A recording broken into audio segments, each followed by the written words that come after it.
Okay, so last time I did my video on multiple streams of income, the word income. This time, and it's all a terminology thing, I'm going to say multiple streams of revenue because we hear that too. So I wanted to do something that shows the correlation between the two. So let me go ahead and share my screen. And we are talking about having knowledge, having money. Small business accounting, count your own bag, revenue streams, accounting being the language of business. If you're in business, then some of this should be very familiar to you.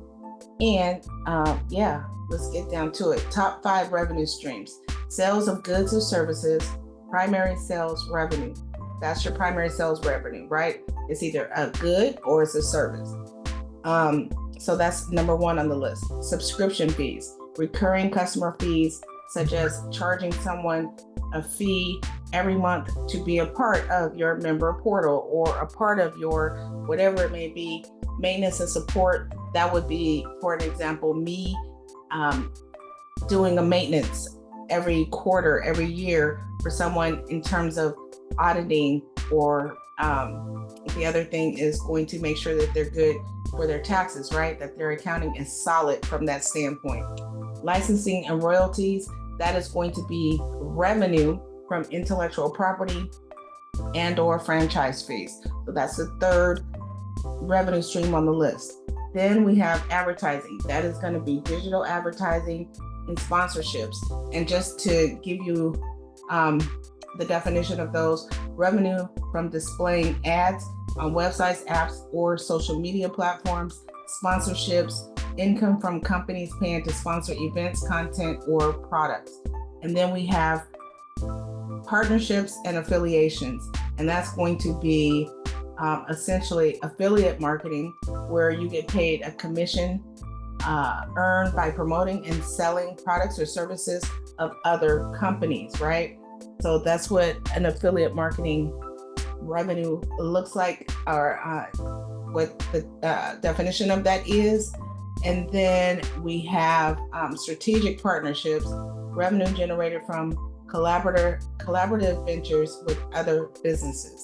So what does that mean? Who cares, right? It's not that who cares. But like I said, last time in my video, I talked about multiple streams of income. And now I'm talking about multiple streams of revenue. So when I said multiple streams of income, it made me think about the income statement. It made me think about just terminology of accounting, where people might say multiple streams of revenue as well. So income, the 5 top income streams: employment, 9-to-5 job, right? Business income, investment income, rental income, and dividend income. And so number 2 on the multiple streams of income list, after all the research, says business income. So what does that say? That says business income, you have subscription fees, advertising, licensing and royalties, and affiliate marketing, which are the ones that I just showed and gave brief descriptions of.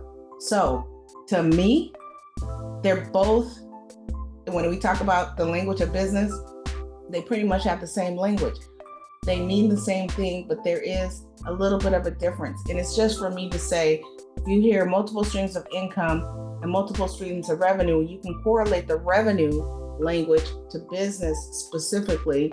And then the multiple streams of income, that is going to be if you have a 9-to-5 job and you have a business and you have some investments and you have rental income, and on and on.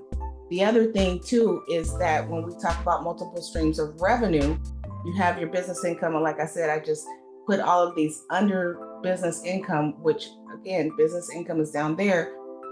Rental income is another form of multiple streams of revenue. It's a terminology thing.